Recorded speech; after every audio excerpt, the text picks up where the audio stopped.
Paz, meus irmãos, boa noite. Tudo bem? Deixa eu só ligar o ar-condicionado. Estão me ouvindo bem? Estão me ouvindo legal? Amém. Bem-vindos. Gente, eu tô muito mal hoje, dor no corpo, dor de cabeça. Então, se eu estiver meio lentão aqui, vocês vão me perdoando, tá? Hoje é 26 de março, nós teremos uma live muito especial, com um convidado muito especial, que eu já vou falar um pouquinho sobre ele. Só aperta aí o aviãozinho, o coraçãozinho, vamos avisar que a gente já entrou. Boa noite, vocês estão me ouvindo legal? Rapaz, para eu entrar no YouTube é um mistério, eu preciso aprender a fazer os treinos pelo YouTube. Eu ainda não sei muito bem fazer os treinos no YouTube.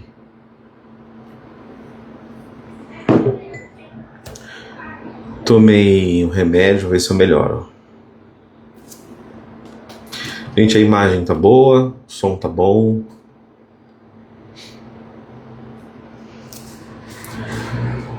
Aí, acho que agora centralizou melhor, né?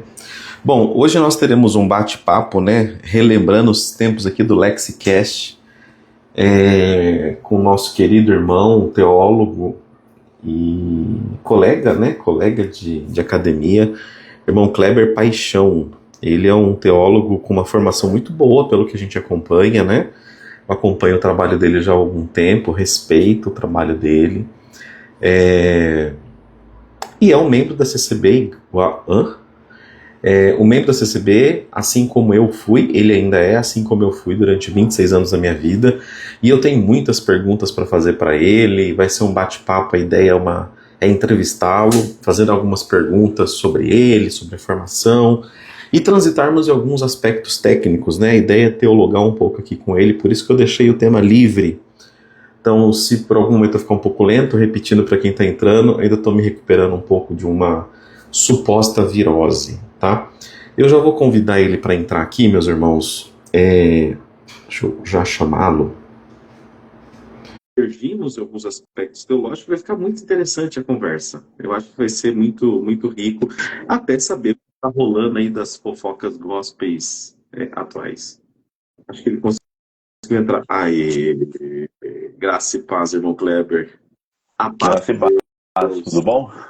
Paz de Deus. Amém. Tudo bom? Tá me ouvindo bem? Eu tô te ouvindo. E você tá me ouvindo? Tô te ouvindo bem. Tá. Você não reparou que eu tô meio doentão, hein? Tô meio lesado. Não, tudo bem. Mas o áudio tá bom, né? Dá pra ouvir. 100%. Galera, vocês estão ouvindo bem, irmão Kleber? Porque o celular meu aqui é uma benção. Então, eu preciso aprender a fazer no YouTube, mano. Eu acho que na vida eu fiz 2 lives no YouTube, 3 lives no YouTube, assim, eu não sei mexer muito bem. No YouTube eu tenho até umas ferramentas melhor, mas aqui no celular eu apanho um pouco também. Vai dar tudo certo. Primeiro eu quero te Não, vai dar agradecer certo. por você ter aceitado esse convite aqui. É um prazer muito, muito grande receber você pela primeira vez na Lex. Teve uma que você apareceu, você não estava como convidado, mas acabou surgindo. Foi de Agora surpresa. foi de surpresa. E muito obrigado por aceitar o convite, meu irmão. Também. O prazer é todo meu e a alegria é nossa. Pô, Bora lá.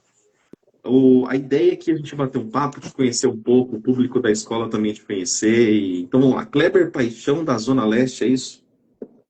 Isso, Zona Leste de São Eu Paulo. já tenho uma Velha Zona pergunta. Leste. ZL, Corinthians.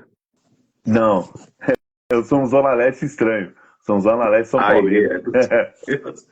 Bom, Kleber, eu já vou São sair com uma pergunta aqui para você, cara, que ela não é uma pergunta difícil, mas é uma pergunta que apimenta já no início da nossa conversa. Vamos lá. Você é um cara, pelo que eu tenho visto aí, eu te acompanho um pouco pela internet, tem uma formação teológica muito bacana, muito bacana. Não só o bacharel, mas também é mestre em teologia. Depois eu queria que você falasse um pouco sobre isso.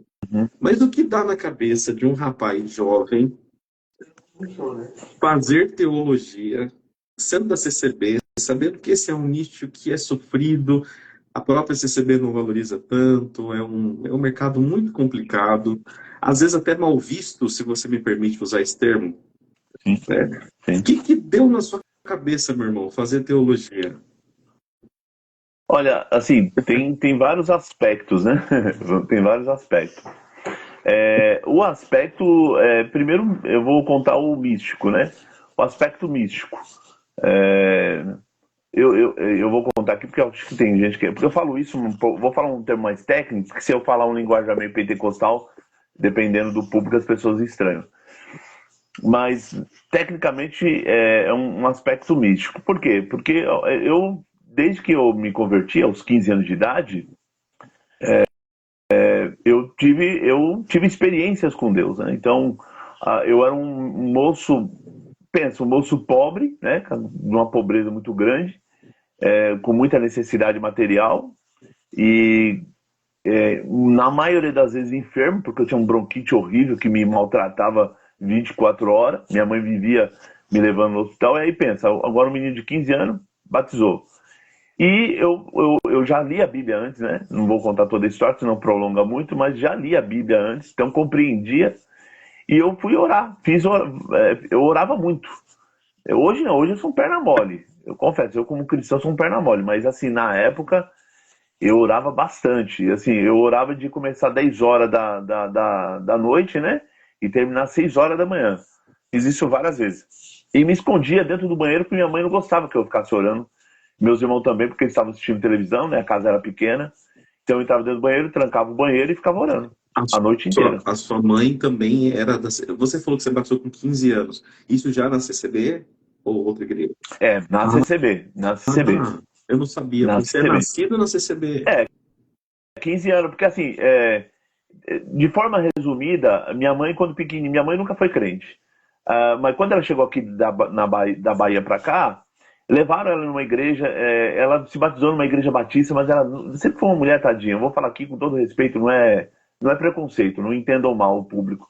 Mas uma mulher desprovida de conhecimento, pobreza de linguagem, ignorante, analfabeta. E falo isso não desprezando, ela é minha Sim. mãe, amava, sempre amei e respeitei ela, não é essa questão, porque esse é o fato. E ela foi numa batista e batizou. Uma batista, não vou saber qual que é. Ela se batizou, ela tinha até o certificado dela, mas ela nunca foi. Ela batizou e nunca mais voltou para a igreja. Porque ela achava que era só para batizar, tipo católica, Sim. sabe? Batismo não precisa voltar mais. E minha mãe não conhecia nada de evangelho, de nada disso, de igreja, nada. Só que o vizinho nosso levou eu, com 15 anos de idade, visitar a congregação, né? E aí eu fiquei, aí um ano depois me batizei. Aí minha mãe saiu toda contente, contando pra vizinhança toda, meu filho agora é da congregação. Aí beleza, aí eu falei, nossa, minha mãe gostou. Aí eu contava com orgulho. Depois que ela percebeu que eu ficava quase congregando, voltava, orava e tudo mais, aí ela começou a me perseguir, que ela não gostava que eu ficava orando direto. Então, e os meus irmãos sempre foi do mundo, alguns não gostou que eu me batizei na congregação, outros aceitou de boa, mas eles não gostavam que eu ficava orando. Então eu orava bastante na madrugada. Em uma dessas orações, eu estava de joelho, lá por umas 5:30 da manhã, se eu não me engano. Uma voz falou, eu tive essa experiência, eu vi uma voz divina, voz em linguagem humana, falando perto de mim, falou assim, ó, estuda teologia e estuda filosofia, porque eu vou me usar de você para me defender a fé cristã. Ele não falou defender a congregação, ele não disse vai defender placa tal, não falou, ele falou vai defender a fé cristã. E eu guardei aquilo para mim. Aí fui crescendo, não lembro se foi na quinta, numa sexta, numa sétima série, um dos professores foi substituir uma professora que faltou. É uma aula de geografia, eu lembro como hoje. E ele deu aula de geografia. No final ele entrou nos assuntos religiosos e aí eu fiquei interessado. Eu fui perguntar para ele, porque eu sempre fui um rapaz curioso. Fui perguntar para ele, professor, você falou de religião e tal, por quê? Aí falou, porque eu fiz seminário, fiz seminário para ser padre, mas Legal. desisti. Eu fiz 4 anos, aí ele falou, eu fiz 4 anos de teologia e 4 anos de filosofia. Aí eu Da voz. lembrei da voz. Aí eu falei assim, o que é teologia e filosofia?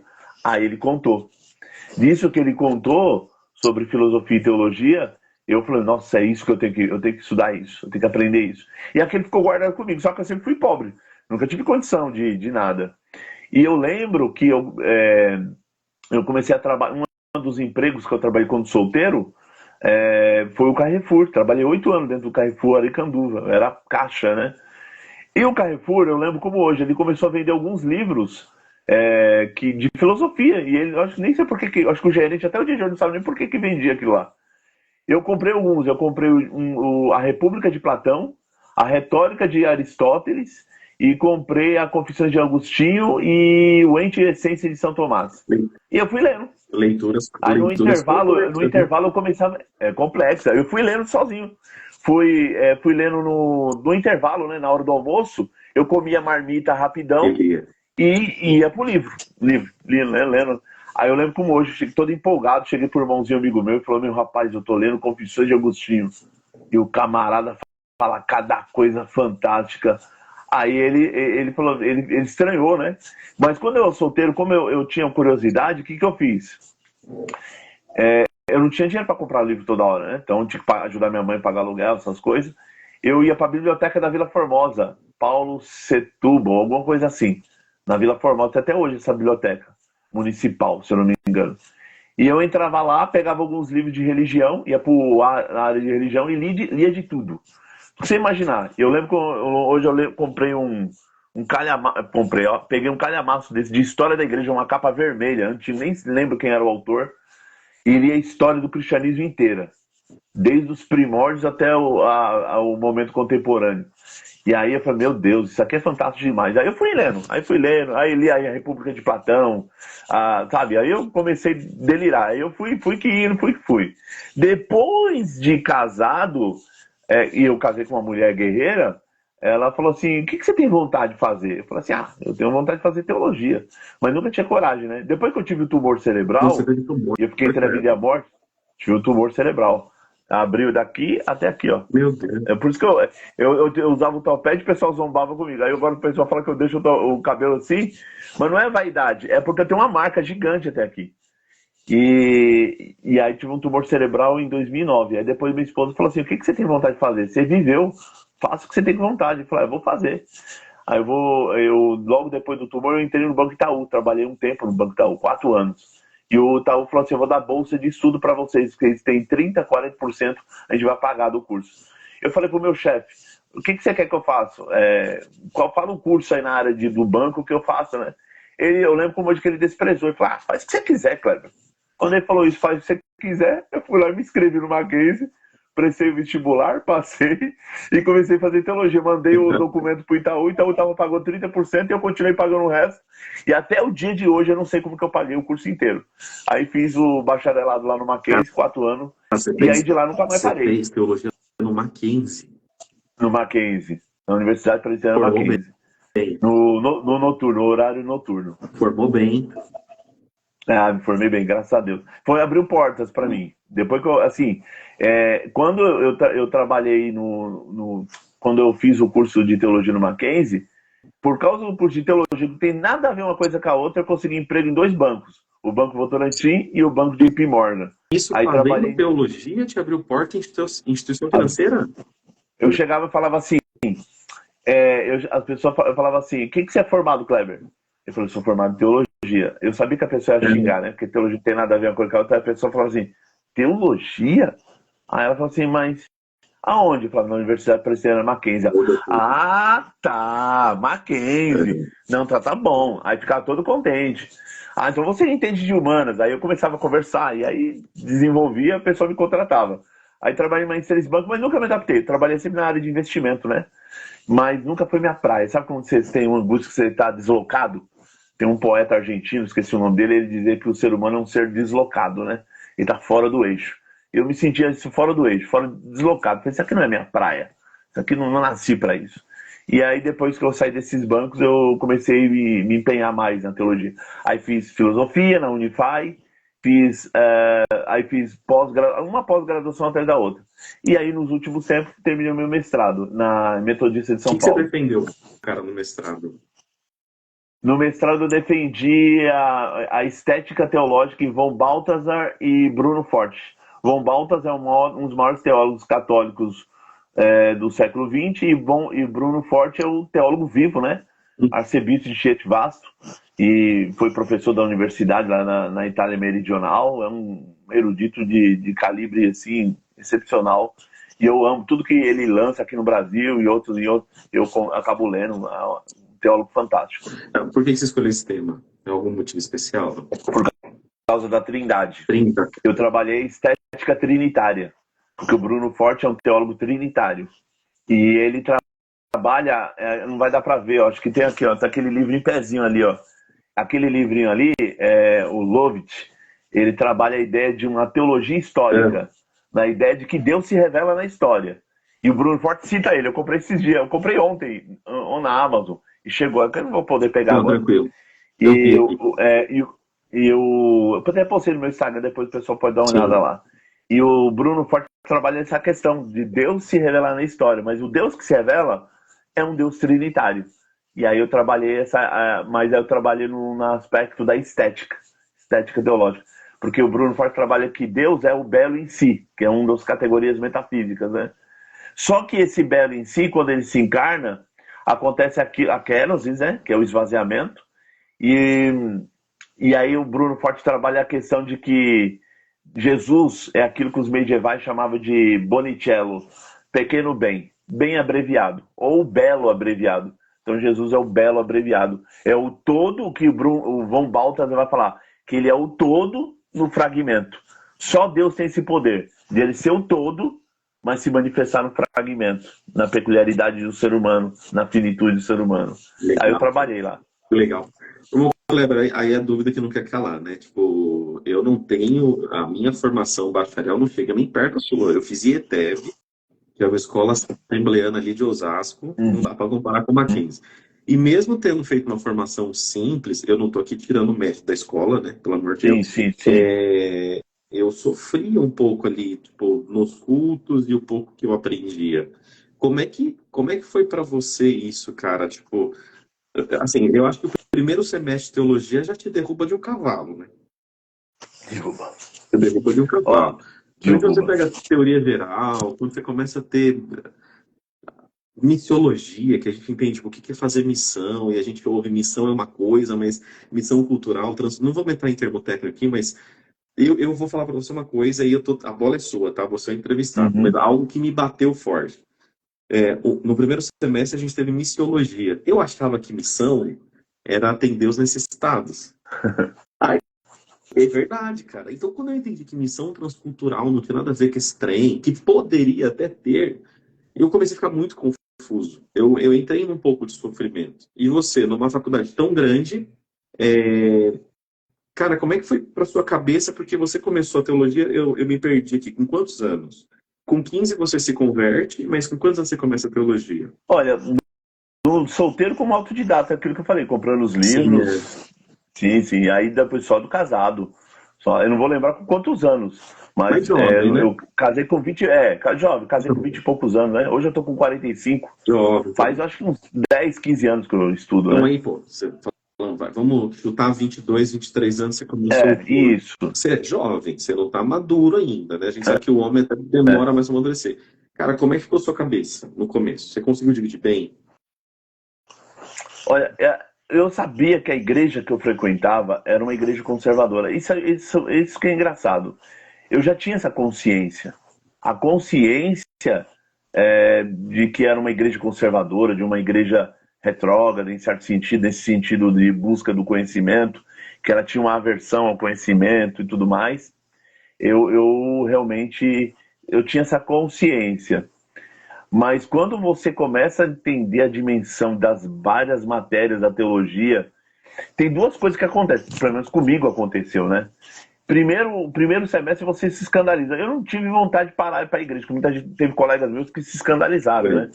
Porque eu lembro que tinha um amigo meu que chegou para a professora Lindsay. A professora Lindsay hoje ela é professora na Universidade Lusófona, lá em Portugal. E a professora Lindsay era terrível.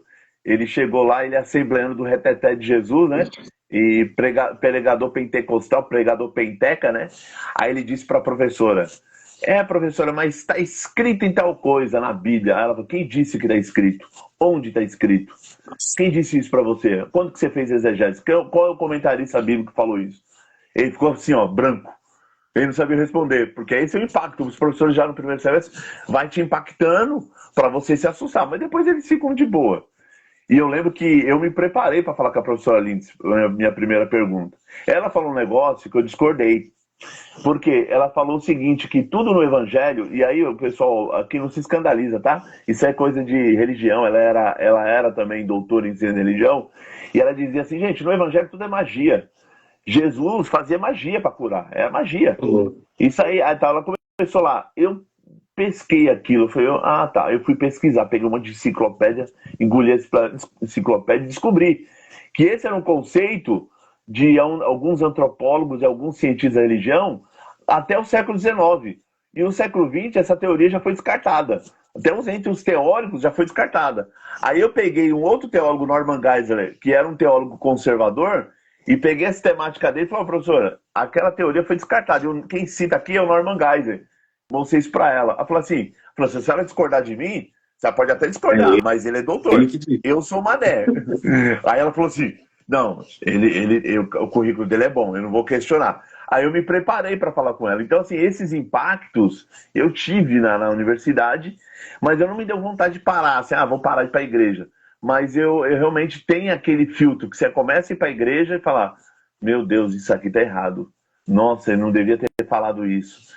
Esse texto está interpretando de forma equivocada. Você começa a filtrar. E no primeiro e segundo semestre fica chato. Depois você volta ao normal. Porque assim, eu sempre falo até para alunos meus, a chatice é só no primeiro e segundo semestre. Depois você se torna um cara chato. Porque quando você começa a estudar teologia, no primeiro e segundo semestre é chato. Essa que é a verdade. Todo mundo passa pela chatice. Depois você percebe que existe um mundo gigante entre o que é falado na universidade e o que é falado nos púlpitos. E aí você começa a ter uma noção que é aquilo que chama de misericórdia. Porque assim, você aprendeu uma coisa na universidade, aí você vai na tua igrejinha de esquina, você vai exigir do pregador que ele seja o maior erudito de todos os tempos, você não vai fazer isso. Então você começa a ter um senso de misericórdia. E foi isso que fui levando e parei de ser o chatão da vez. Entendi. Mas foi um desafio, pelo que você está comentando aí, no começo sempre é um desafio, né, Sim, é um desafio.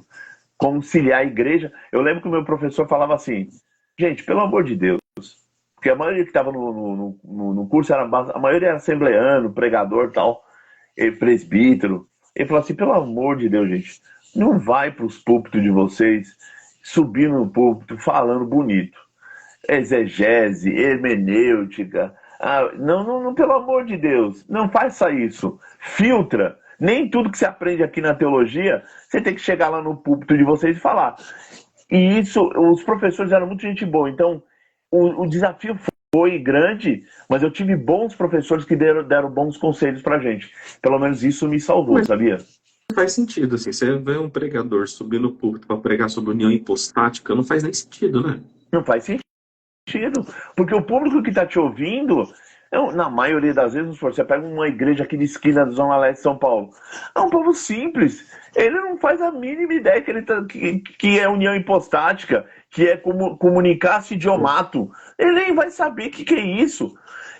O conceito de consubstancialidade entre o filho e o pai. Você não vai falar um negócio desse na igreja. Parece muito bonito, né? Mas o público que está te ouvindo, ele não está entendendo. Eu sempre falo isso, o público que está te ouvindo, o gás dele está acabando. O público que está te ouvindo, muitas das vezes o lugar dele está atrasado. E ele quer uma palavra de Deus que console o coração dele. Quando eu falo isso em live, eu vejo que um monte de gente tira minha fala do contexto. Que eles falam assim, não, mas aí você tem que pregar Cristo. Porque o importante sim, é importante ser pregador cristocêntrico, todo mundo sabe disso. Só que na hora de aplicar o texto que você explicou, você tem que aplicar o texto ao público que você está ouvindo, quem está te ouvindo. E o público que está te ouvindo é um povo necessitado. Você tem que causar esperança no coração. Aí eu falo isso, o pessoal fala, não, mas aí você tem que pregar cada um com seus problemas. Já vi gente falar isso nos meus vídeos. Cada um com seus problemas. E não é assim, né? O público, ele realmente precisa de uma palavra ao coração. Eu vou fazer uma pergunta, só responde se você estiver confortável para responder, tá? É o começo aqui, se você ficar confortável. Até 2020, irmão Kleber, a gente não via esse afã na internet pelo próprio pregações cristocêntricas, questão de culto antropocêntrico, tudo isso estoura muito na pandemia, né? Eu sou causa disso também, né? Mas, e eu entendo que muita gente, de fato, não precisava aprender sobre, eu concordo.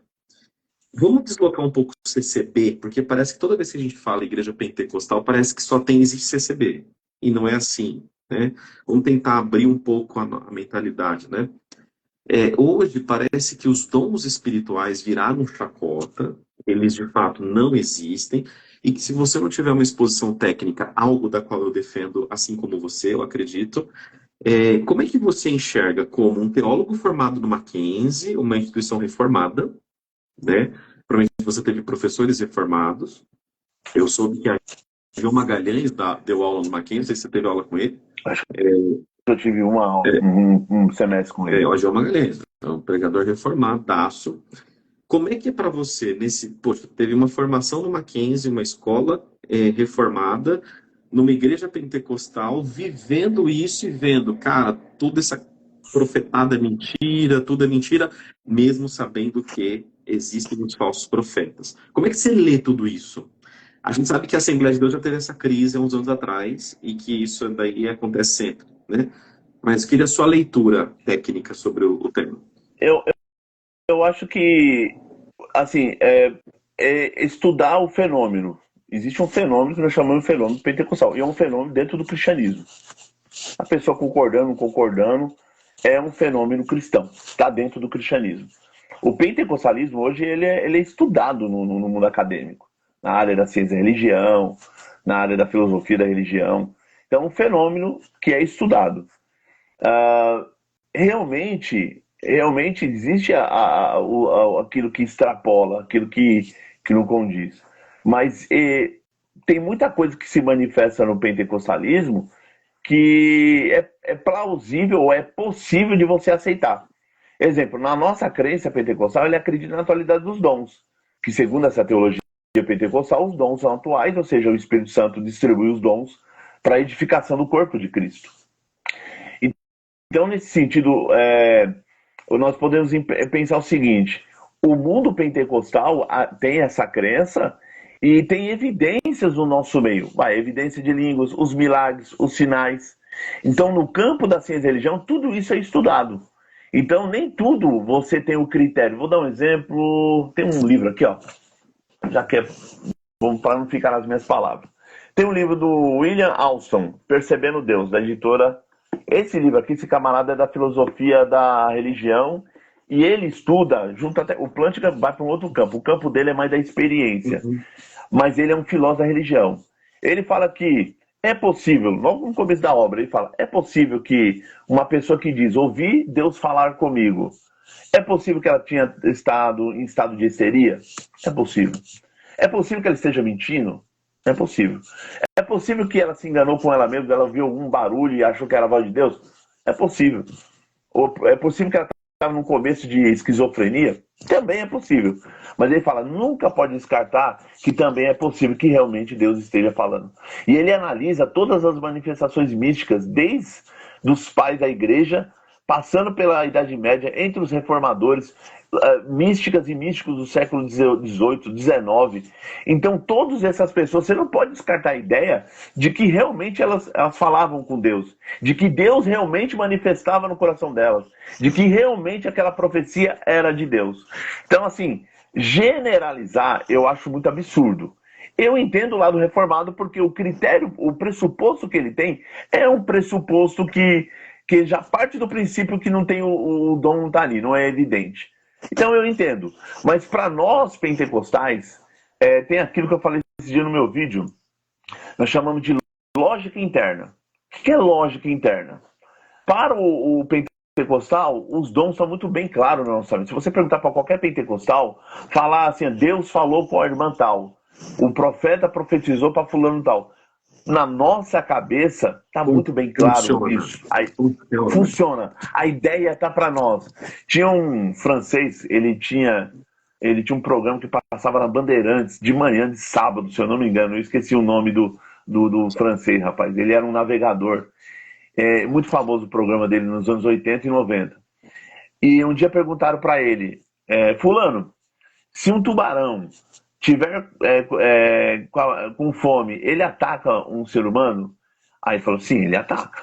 Aí ele falou assim, mas e se ele acabou de comer um monte de peixe, comer um monte de coisa, ele tá com a barriga cheia? Ele vê um ser humano, ele vai atacar o ser humano? Sim. Aí o repórter falou, ah, mas isso não tem lógica.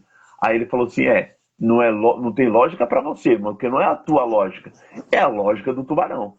E aí, esse exemplo, muitas vezes a gente fala isso em sala de aula, entre ciência e religião, que muitas das vezes não tem lógica para você, mas para aquela pessoa que está experimentando tem.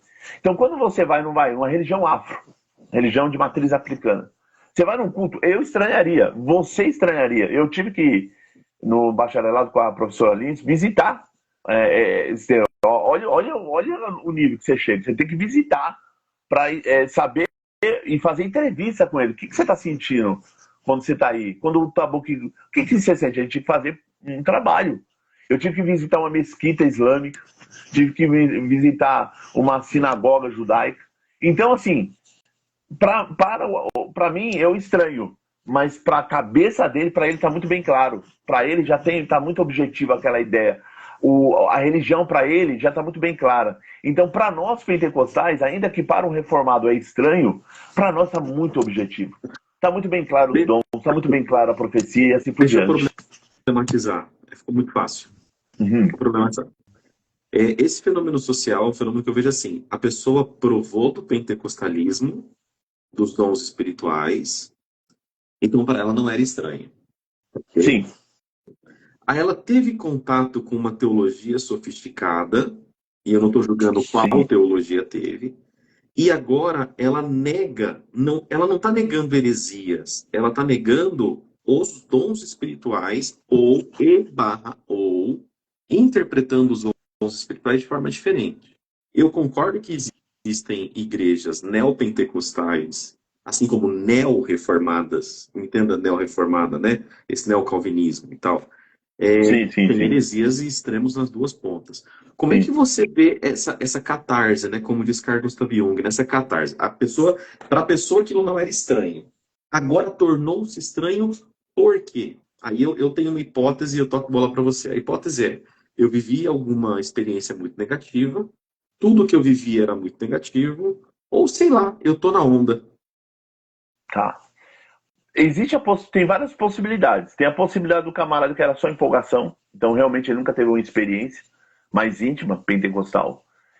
Existe a possibilidade do camarada ele tinha experiência pentecostal, mas por situações humilhantes que ele passou em determinada igreja, ele psicologicamente ele travou. Então ele jogou toda aquela experiência pro inconsciente, jogou lá para trás e falou, não vou...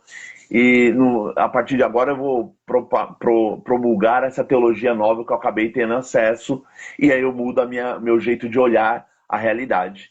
Então, várias possibilidades. Porque assim, vou dar um exemplo. Mesmo hoje, se eu mudasse hoje, exemplo, eu, Kleber, eu mudasse hoje para uma igreja tradicional, eu poderia tentar me comportar, vou me comportar, vou ser quietinho, tal.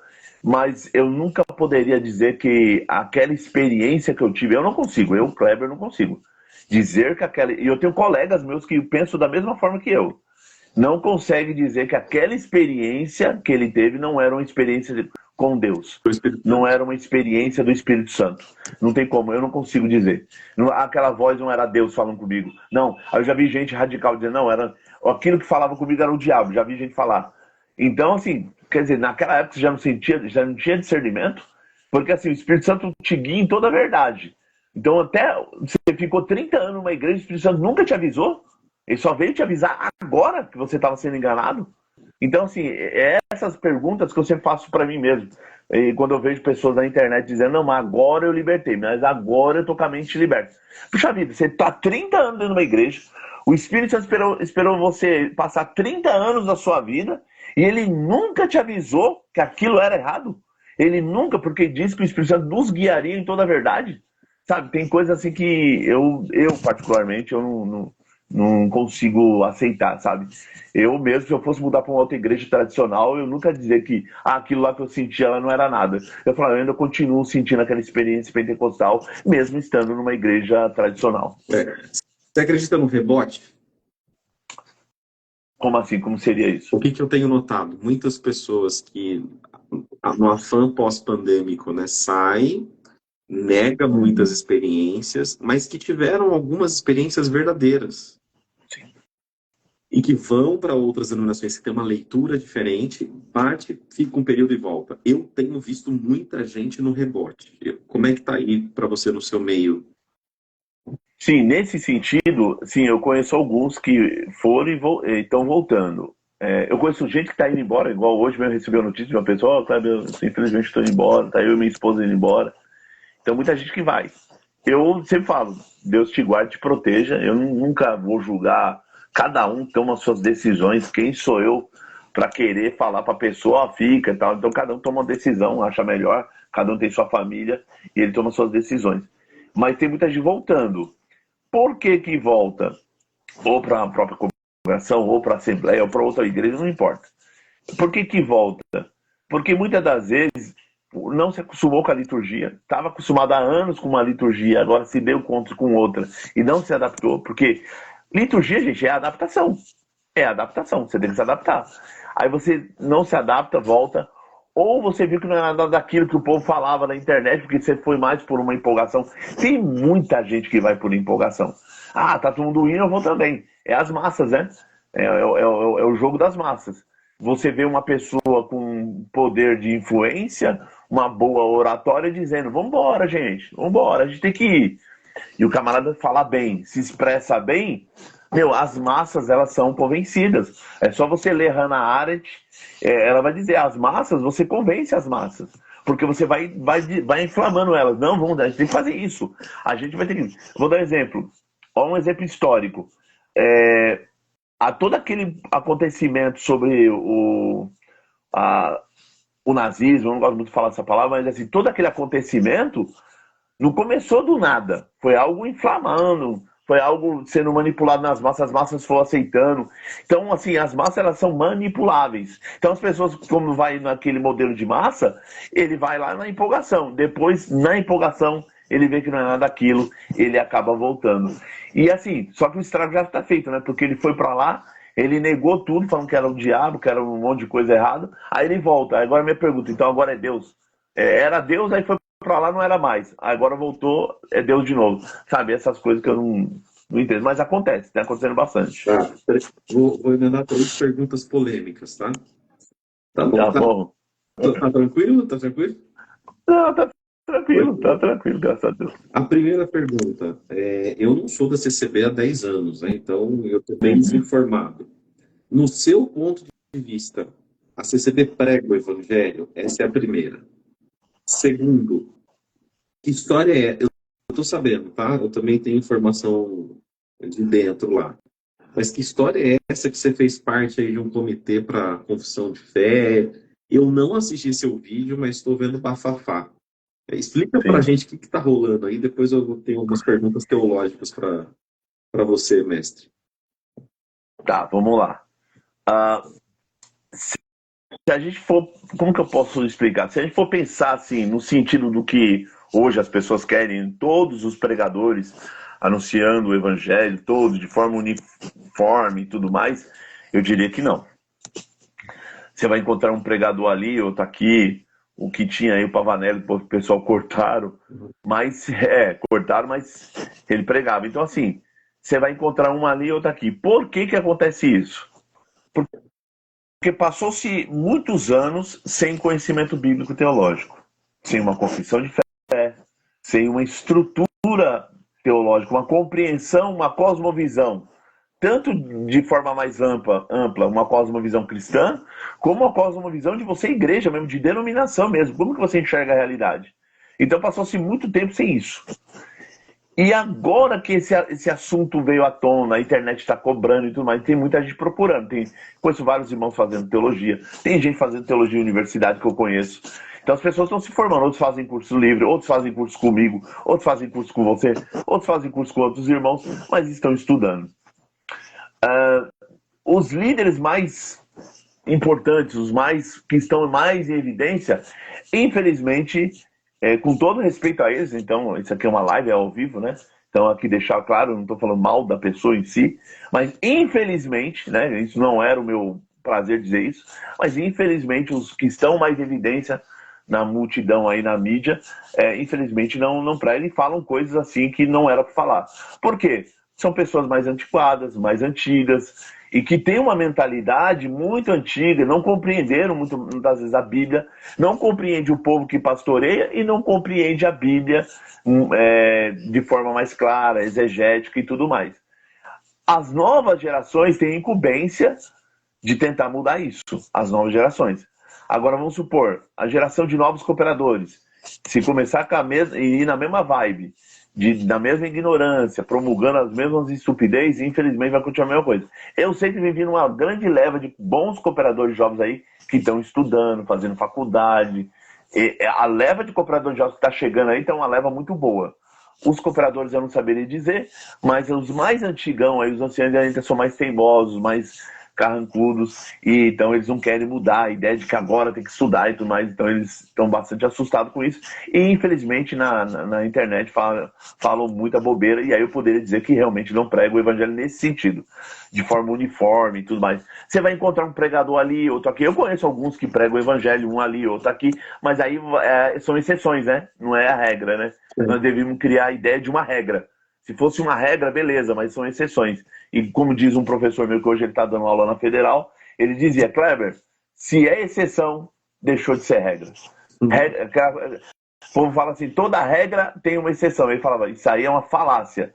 Toda regra é regra. Se tem uma exceção, deixou de ser regra. Ele fala, as exceções vão existir, mas elas não fazem parte da regra. Entendi. Então, nesse sentido que a gente pensa. Pergunta sobre confissão de fé, só que eu vou pular essa aqui para deixar mais para frente. Eu tenho uma outra. Pessoal, vai ser talvez a pergunta mais técnica, tá? Agora teológica mesmo. Se a galera ficar com dúvida, pode perguntar aqui. Falando ainda da sua igreja, porém aproveitando o seu arcabouço teológico. Cara, por que a CCB enveredou para uma neo-ortodoxia? Olha, se você pensar na ortodoxia no sentido de Karl Barth, principalmente na compreensão da Bíblia com contém. Assim, cara, eu vejo muito Karl Barth, não só nessa contém. Bom, não estou falando mal também, não é meu perfil, você conhece, mas sim. Vejo nas pregações e algumas circulares. Eu estou vendo muito Karl Barth, muita neo-ortodoxia ali agora. Eu não conheço os bastidores. Mas eu acredito, porque assim, quando a gente, infelizmente, ele vai para a universidade, não é infelizmente, quando vai para a universidade, a gente começa a ler documentos e a gente é criterioso. A gente não só faz exegese, eu falo direto para amigos meus, alunos, a gente não faz só exegese de Bíblia, a gente faz exegese de livro, de documento, a gente analisa o documento. Então, os últimos documentos, eu sei que quem está escrevendo tem algum... Eu não vejo ele como um teólogo, a pessoa que está escrevendo, mas alguma noção ele tem. Ele está bebendo de alguma fonte. Tá? Ele está bebendo alguma fonte. E eu não saberia dizer quem é essa pessoa, mas essa pessoa está bebendo de fonte equivocada. Né? Porque assim, eu gosto do Karl Barth, mas tem muitos problemas com o Karl Barth. Na questão da Bíblia, na questão da Trindade, o Karl Barth tem grandes problemas. Se você analisar o Karl Barth na Trindade, ele é modalista. Se a gente fosse levar a sério. Você acha que ele flerta então, assim, com Nestório? Eu acredito que sim, sim. Então, assim, vamos dar um exemplo.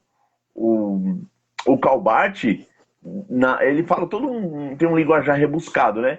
Mas se você vê, praticamente ele está dizendo que Deus se manifesta de três modos: Pai, Filho e Espírito Santo. Deus é aquele que revela, Jesus é o revelador e o Espírito Santo é a revelação, alguma coisa desse tipo. Então, quando ele parte desse princípio, ele está dizendo que são três modos de uma só coisa. Só que isso não é doutrina da Trindade.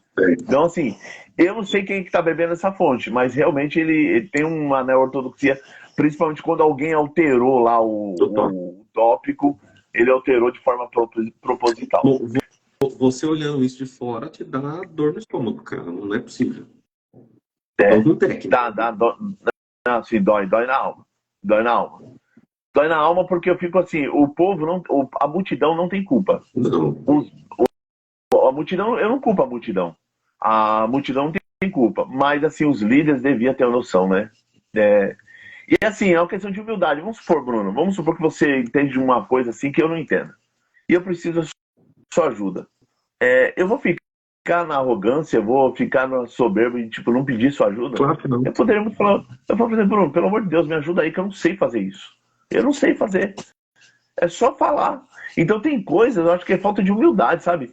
Liga pra pessoa, fala, eu não sei fazer. Vou dar um exemplo. Já um monte de ministério falou assim pra mim, Kleber, Deus colocou uma palavra no meu coração para me pregar. Só que o texto que eu já li uma vez, duas vezes, três vezes, Kleber, e eu não sei explicar isso para a igreja. Ele falou isso, eu falei assim, irmão, você tem uma humildade que pouca pessoa tem. Então tá bom agora. Agora eu vou sentar aqui na cadeira, eu mandando um áudio para ele. Sentar aqui na cadeira e agora eu vou examinar o texto e eu vou te ajudar. Porque ele foi humilde. Que tem coisa que você não sabe, você pergunta pro outro.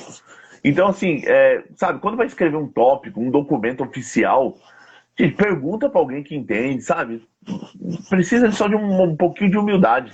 Mas enquanto não tiver isso, vai ter essas bobeiras aí escritas dentro. A neortodoxia ali eu achei que foi um erro grave, grave. Eu já te falei minha opinião, enfim. Então, Assim, que bom saber que tecnicamente você está alinhado. Com relação à confissão de fé, eu tenho informação lá dentro que ela já está com 400 páginas.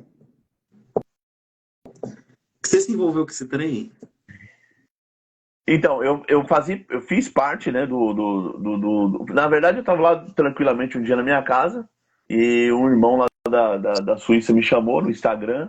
Eu passei meu WhatsApp, ele me chamou no WhatsApp e explicou que iam fazer, né? É um irmão, um ancião, era ele, comprador de jogos lá, da Suíça, um ancião daqui do interior de São Paulo, e eles estavam escolhendo, pegando pessoas que entendem de Bíblia, né? Para fazer a confissão de fé. Ok, fizemos um grupo, aí eles chamaram um irmão da Federal, chamaram mais duas irmãs que são formadas, também têm doutorado em outras áreas, mas elas não aceitaram, porque eu falei, seria importante Sim. ter mulher, né? Falei assim, seria importante ter uma mulher, né? Porque senão fica mais uma vez aquele machismo, né? Patriarcal. E bem patriarcal. E aí eu falei assim, seria bom mulher, chamaram vários, ninguém aceitou. Aí chamaram dois autodidatas. Quando chamaram os autodidatas, eu falei, meu Deus do céu, aí me mata. Aí você quer. Ah, Cléber, você tem alguma coisa contra o autodidata? Você também foi, sim. Só que existe uma diferença técnica. O autodidata ele é bom para ele mesmo, ele vai estudar, sabe, pega o livro, lê sozinho, ok, glória a Deus. Só que ele ainda não tem tecnicidade para escrever um documento oficial que todo mundo vai ler. Não é só o Brasil que vai ler, o mundo inteiro vai ler. Daqui 10 anos, quando alguém for investigar numa universidade a congregação, ele vai no documento primeiro, não vai na crendice popular. Ele vai procurar no documento. Então ele vai achar um documento da confissão de fé da igreja e vai descobrir que quem escreveu não faz a mínima ideia do que estava falando. Então, quando eu percebi isso no grupo, eu falei, aí estava até o Negroni e tudo mais. Eu falei, meu parecer, não deveria ter autodidata. Por quê? Porque quando tiver pronta, as pessoas vão perguntar quem é que escreveu. Quem é que escreveu? Porque aí as pessoas, aí a resposta que me deram assim, não, Cleber, você está dando carteirada. Porque você está dando carteirada, tal, por causa dos seus títulos, que é sempre esse argumento tosco. Aí eu falei assim, não é uma questão de ter carteirada, porque as pessoas vão perguntar, porque o mundo funciona assim. A Confissão de Fé de Westminster reuniu-se grandes teólogos. Vamos dar um exemplo, os grandes concílios foram escritos por teólogos, não foi escrito por cristãos comuns. A Confissão da Assembleia de Deus foi escrita por teólogos. Os teólogos assembleanos não foi o assembleano do Reteté de Jesus, do Canela de Fogo que escreveu. Sim. Quem escreveu foi teólogos. Então, assim, eu falei isso, só que não concordaram e eu percebi que aos poucos foram me expulsando do grupo e me chamando no particular, tentando me convencer, tipo assim, me moldar, sabe? Sabe quando você tem uma opinião formada e a pessoa fala assim, não, você tem que ser mais humilde, volta lá e pede perdão, fica quieto, sabe aquele papo? Que é muito comum na denominação que você participou, você sabe, né? Fica quieto, não é bom falar, não dá carteirada, sempre aquele papo mais tipo te rebaixando mesmo, sabe? Eu tinha um professor meu de psicologia, tinha doutorado em psicologia, ele falava que toda vez que você rebaixa alguém, desculpa o termo, tá, gente? Não é um palavrão, mas ele falava, é que você é um cagado e você quer diminuir a pessoa no seu nível. Então você fica toda hora rebaixando ela. Não é porque ela é baixinha, você que tá rebaixando porque você é pequeno. E você quer diminuir a pessoa no mesmo nível seu. Então, assim, eles começaram a falar, seja mais humilde, sabe? Se controla mais e tal. E aí, um desses autodidatas pegou um áudio, mandou um áudio pro um dos irmãos, me xingando, falando que o teólogo era do diabo, que teologia é do diabo. Nossa. E o irmão foi mandar o áudio para outra pessoa, mandou sem querer para mim. E eu ouvi o camarada me xingando. E totalmente possuído, falando um monte de coisa horrenda. Na rede social, ele é muito bonzinho, ele defende tal a instituição, mas no áudio, ele fala coisas horríveis de mim. E xingando, falando que a teologia é do diabo, que cristão não tem que estudar teologia. Falando um monte, falando que o teólogo não tem que estudar paz da igreja, que o cristianismo só foi até Paulo. E que depois de Paulo não tem mais igreja, só foi voltar depois de 1910. Sabe? Essas loucuras de gente doida. E aí eu contestei várias coisas e praticamente defenderam ele e não me defenderam. Ninguém me defendeu. E exemplo, mais uma, só para me terminar essa fala aqui, esse autodidata foi ele que escreveu aquela parte daquele texto. Lembra daquelas 7 cartas, que teve as 7 cartas, que tentou defender a Bíblia como contém, chamou a Bíblia contém por causa do gerúndio? Lembro. Você lembra? Foi ele que escreveu. Eu descobri que foi ele. Foi ele que escreveu. Nossa. Tá. Mas você teve acesso ao documento? Não, pronto, assim não. Os esboços mandavam para mim, eu ia analisando, tal. Eu só não concordo com uma coisa. Eu escrever e o outro ia analisar, mas o outro é formado em quê? No mundo acadêmico não funciona assim. Se fosse um professor doutor analisando um escrito meu, até entenderia. Igual a minha dissertação, a primeira vez que eu mandei pro orientador, ele falou, tá horrível, tá uma porcaria. Vai fazer de novo. Acabou. Tudo bem, aí você aceita.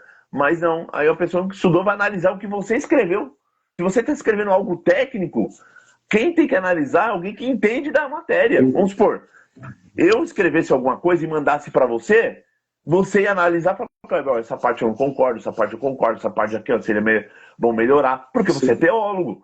Se eu mandasse para outro irmão teólogo, ele ia falar a mesma coisa. Agora, mandar para uma pessoa que não entende nada, como que ele ia discordar de alguma coisa que eu escrevi? Não, não tem nexo. O mesmo se dá se você está mandando alguma coisa de saúde para o enfermeiro ou para o médico. Não faz sentido. Ô, Kleber, você teve acesso aí, talvez, aos esboços que ela está buscando. Eu tenho informação lá que o documento está em quase 400 páginas e que realmente não está legal em alguns aspectos, né? Informação de quem está dando na escrita mesmo. Você, Kleber, eu sei que você também é calvinista, né? É mesmo? Sim. Não é crente? É uma coisa muito tranquila isso aí. Tá. Não tem... Você é calvinista e pós? Não, eu não sou pós. Eu sou... sou pós. No certo sentido, sou pós. É que eu sou amilenista, né? Não acredito no milênio literal. Não. Sou amilenista. Não, sou amilenista. Sou pós. Cristo volta depois da tribulação. E num certo sentido dos dons, eu creio na atualidade dos dons. Então, a questão da atualidade dos dons eu não mudo. Interessante. Você é um calvinista pós-continuista. Que legal. Diferente. E conheço quem assim? Quase ninguém, cara. Não, conheço um pós, mas ele é arminiano, então não vale. Vamos lá. A congregação, a galera falando, a congregação é arminiana, não sei o que lá. Cara, a congregação para mim tem aspectos calvinistas até o tutano. Qual que é a sua opinião técnica? O que acontece? Se você analisar a crendice popular, por isso que eu falei, primeiro, as pessoas ficam bravas com a gente, mas assim, eu vou abrir um aspas aqui, tá? Eu vou responder essa pergunta sua, mas eu peço paciência para quem está nos ouvindo, que tem muita gente que diz assim, ele passa pano porque ele fica falando do documento. Não, calma assim, é porque, para quem é mais técnico, que trabalha no mundo acadêmico, quando a gente vai analisar uma instituição, primeiro a gente analisa a documentação dela. É assim que um antropólogo faz, é assim que um filósofo faz, filólogo faz desse jeito. Não há problema, hein? Não, sim. Mas o cientista é isso que eu falo. O cientista da religião vai analisar a documentação. Sim.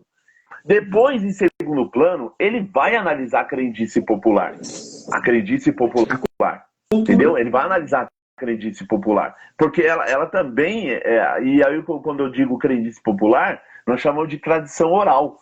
É aquilo que é passado de pai para filho, é aquilo que é passado de vizinho para vizinho, de amigo para amigo, e fica. Porque Sabe, você lembra aquela... Isso molda a cultura. Isso. Você lembra aquela história que dizia que contava-se na coração que o Hermelino um dia entrou no Brás, eles iam tirar a liberdade dele, e ele falou, pra você saber que Deus está comigo, as luzes do Brás vai pagar agora. Aí ele pagou todas. Sabe? Isso nunca existiu. Isso nunca existiu. Entendeu? Aquela história que também o Paulinho estava pregando, aí levantou um irmão para pregar a palavra, e ele pregou, todo mundo falou em línguas, e aí o camarada falou assim, tá vendo? Eu sou pastor da Assembleia, e Deus, aí a pessoa levantou e falou assim, mas Deus falou na boca da jumenta, não vai falar na sua boca. Isso é uma história para boi dormir que você não conta, você não existe isso aí. Eu nunca conto. Mas era contado isso, na minha época eu contava-se aos montes essas histórias. E isso a gente chama de crendice popular, tradição oral, não tem fundamento. Então, na crendice popular, o que se falava da questão da salvação na igreja? Dizia assim, eu já preguei o evangelho pro meu parente e ele não creu. Aí a pessoa falava assim, o outro, né? Não, liga não. Se ele é de Deus, se Deus elegeu ele, se ele for um eleito, ele vai vir. Ele vai vir pro nosso meio. Aí eles diziam assim também, tem uma outra frase que dizia, eu dou risada porque eu vou lembrando do passado, e diziam assim, você viu aquele irmão? Ele foi embora e desandou pro mundo e morreu no mundo. Ele morreu lá e ficou no mundo, não voltou, não se arrependeu dos pecados. Aí a pessoa falava, fica em paz. São muitos os chamados e poucos os escolhidos.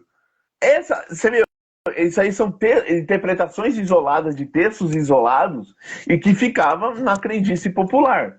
Isso está muito lógico, guardadas as devidas proporções, isso está muito mais alinhado ao calvinismo do que ao arminianismo.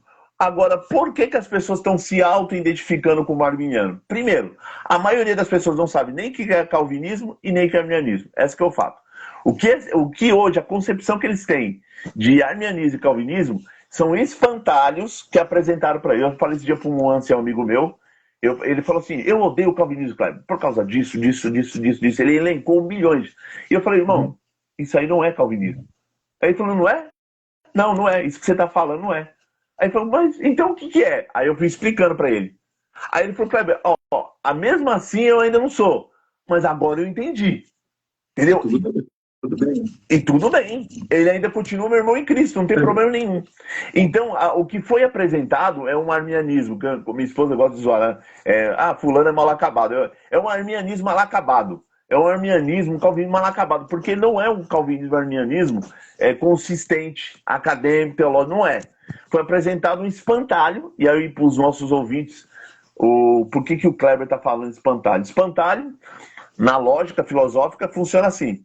Você, quando vai atacar o seu adversário, você vai atacar o argumento dele. Mas você não quer atacar o argumento dele. Você cria um espantalho do argumento dele, que não é o argumento dele, e fala, esse é o argumento dele, é o espantalho. E aí você começa a bater no espantalho. Aí você fala, tá vendo? Eu refutei fulano porque eu arrebentei com o argumento dele. Mas na verdade você não estava brigando com o argumento. Você estava questionando o espantalho que você criou. E é isso que muitas das vezes acontece. Lógico, eu tecnicamente sei que o calvinismo tem lacunas a ser resolvido. Os arminianos têm lacunas a ser resolvidas. Tem que ter consciência a respeito disso. Você não precisa brigar por causa disso. Mas o que foi apresentado para a igreja não é o arminianismo clássico. E as pessoas estão se auto-identificando por ranço. Sim. Aí que eu queria falar. Por que ranço? Para pensar. Um monte de gente está indo embora. Aí está indo para onde? Para a presbiteriana. Tá indo para batista. Primeira coisa que eles fazem, batismo por aspersão. O que mais que eles fazem? Confissão de fé de Westminster. O que mais que eles começam a promulgar? Eles começam a promulgar os 5 pontos do calvinismo. Então eu odeio o calvinismo. Se ele foi embora e foi para outra igreja, eu odeio o calvinismo, porque ele foi embora por causa do maldito calvinismo. Você está entendendo como que é a cabeça popular do Que não é povão? maldito, Então né? esse E que ódio... não é maldito. E que não é maldito. Que não é maldito, que não é maldito, que não é maldito. Se fala, de forma resumida, são duas vertentes teológicas que estão tentando... As duas acreditam que Deus salva. As duas acreditam que Deus salva. Só que cada uma entende a mecânica da salvação diferente. Eles querem entender a mecânica. E cada um dá uma proposta. Ó, essa é a minha proposta, o outro vai falar, essa é a minha proposta. E tá tudo bem, gente, porque são questões secundárias, não tem implicação de salvação. Porque os dois acreditam que Deus salva. Então não tem implicação de salvação. Se você é arminiano, você vai para o céu sendo arminiano. E se você for calvinista e for um eleito de Deus, você vai para o céu sendo calvinista. E não tem problema nenhum. Só que o pessoal parte mais pro lado mais apaixonado da coisa. Concordo. Dizem ser arminiano, mas quando você vai conversar 5 minutos, ele flerta com o arminianismo TDVA, que você deve conhecer, depois vai para o wesleyano, aí o calvinismo, às vezes ele flerta com infra, com supra, a galera realmente está muito perdida. Eu sinto muito por isso, né? É doloroso ver isso no povo comum. Por exemplo, eu estava tratando esses dias atrás sobre a teoria realista de Agostinho, né? Uhum. Cara, isso machucou a galera na aula, assim. E aí eu recuei 10 passos para não mexer com isso. Vi que falhei. Então, a grande massa, irmão Kleber, no meu ponto de vista, não está pronta para acessar alguns tipos de conhecimentos. Sim, né? Concordo. Bom, sobre a confissão de fé, então, você foi tirado do grupo. Bom, aí você não concorda com a neo-ortodoxia, entende que a CCB no padrão não prega o evangelho. Só voltando na questão do calvinismo, você esqueceu de um termo aí que o pessoal usava muito. Quando você não evangeliza para fora, quem é dos nossos, Deus vai mandar aqui e vai chamar, esse termo é o quê? Entendi. Assim, eu não vou fazer nenhum tipo de evangelização fora da igreja. Sim. Quem é nosso, Deus vai chamar aqui. Sim. Essa questão de Deus vai chamar, o eleito nós somos por Cristo, Rei da Glória, coisa assim tal. Então eu vejo muita coisa assim, flertando nas duas pontas. Exatamente. Você é xingado por isso. Bom, depois de você falar pra gente aqui que você não vê na maioria pregação do Evangelho, aí você falou também que, poxa, te tiraram da questão do grupo da confissão de fé. Você não concorda com a questão neo-ortodoxa. Se você recebesse um convite para ir para outra igreja, será que você não ia, não? Olha, aquilo que eu falei, muitas das vezes, eu falei até para um amigo meu hoje. Não, sim, eu entendo, porque assim, o que eu falei para um amigo meu hoje, na verdade foi ontem, foi um amigo meu dos Estados Unidos. Não é só uma questão teológica, né? Implica um monte de coisa. Vou dar um exemplo, eu falo isso, o pessoal leva e acha que eu estou brincando. Se eu for hoje embora para a igreja, a primeira coisa que eu tenho é o divórcio. Minha mulher não quer mudar de igreja. É isso que a primeira coisa que eu vou ter é um divórcio. Segunda coisa, o meu filho, ele está crescendo. Ele, na época, ele era pequeno na Assembleia de Deus, ele não se adaptou. E acredito que ele está bem adaptado à igreja. Então, assim, mudar ele também vai ser uma mudança drástica. Eu tenho medo de ele não ficar nenhum e nem outra. Então, envolve um monte de coisa, né? E envolve também, porque assim, é uma ruptura social desgramada, né?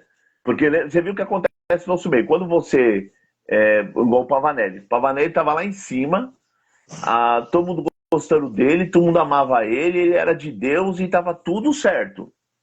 Todo mundo gostava dele, frequentava os cultos dele. Quando o cara foi embora, um monte de calúnia, cara, que eu fico impressionado, não, porque o cara tinha... Não, ele foi embora porque na reunião ele faltava direto na reunião. Não, ele foi embora porque ele bateu de frente, brigou, falou palavrão pro outro ancião. Aí o outro falou, não, foi embora porque ele flertava com a mulher. Não, porque foi embora porque não sei o quê. Você tá entendendo que as pessoas, eles criam várias maluquices para denegrir a imagem da pessoa. Então, assim, essa ruptura social... ela é muito drástica, não é fácil, nunca foi, nunca será, entendeu? Eu lembro com vou dar um exemplo, e essa pessoa que falou hoje é meu amigo, ele é meu amigo. Eu lembro que eu fiquei um tempo na Assembleia de Deus, e eu lembro que eu fiquei, e nós estávamos num grupo de WhatsApp de irmãos da CCB, e esse irmão que é meu amigo hoje, meu amigo mesmo, gente boa, já fui na casa dele, mas na época ele falou, se ele foi embora da CCB porque ele deve ter algum BO nas costas. Ele deve ter alguma coisa escondida. Ou seja, ele já partiu do princípio que eu fiz alguma coisa errada para ter ido embora da igreja. Sendo que, na verdade, eu fui embora da igreja porque o camarada em cima do púlpito me chamou de lixo. Isso aconteceu? Você tá entendendo? Então, assim, aconteceu na minha comum, chamou de lixo. Então, assim, eu contei isso em alguns podcasts. Então, assim, a pessoa não entende, mas ele parte do princípio que você fez alguma coisa de errado. Alguma coisa de errado você fez. Por isso você tá indo embora. Uma coisa que eu não faço isso pra ninguém. Todo mundo que... Kleber, eu tô indo embora pra Presbiteriano. Kleber, eu tô indo pra Batista. Ô, meu irmão, Deus te guarde. Deus te proteja. Ah, a amizade ainda é a mesma. Você ainda continua meu irmão. Quiser conversar, trocar ideia, pode me chamar no WhatsApp. Não vejo problema nenhum. Agora, se já partir do princípio que o camarada já fez alguma coisa errada, é muito triste. Porque é uma ruptura social terrível. É muito difícil, cara. Muito difícil. Mas aí como é que você faz com o evangelho na sua casa? Você ensina aí. Ensino. Meu filho é obrigado a assistir todos os meus vídeos no YouTube, todas as minhas aulas. Ele é obrigado, eu dou apostila de teologia para ele ler. Meu filho está lendo até um livro na verdade, um livro que eu nem li, estava lá em um plástico, ele abriu, começou a ler, está gostando. Ele está lendo um livro não de teologia, do Stephen Hawking. Louco. Ele está lendo o livro do Stephen Hawking, está quase terminando e está gostando.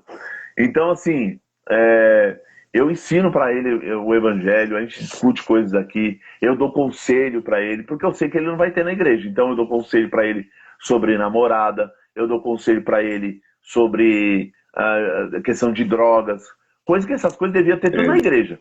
Minha opinião. Ô, Kleber, Tudo na igreja. eu vou apertar você um pouquinho, mano, tá? Não, tudo bem. Tô sendo muito tranquilo. Quando você fala que para sair da CCB é uma ruptura social muito grande, você não concorda que isso é característica de S3 pontinhos? Sim. É possível você identificar isso como um aceito, assim. As características, eu vou dar um exemplo.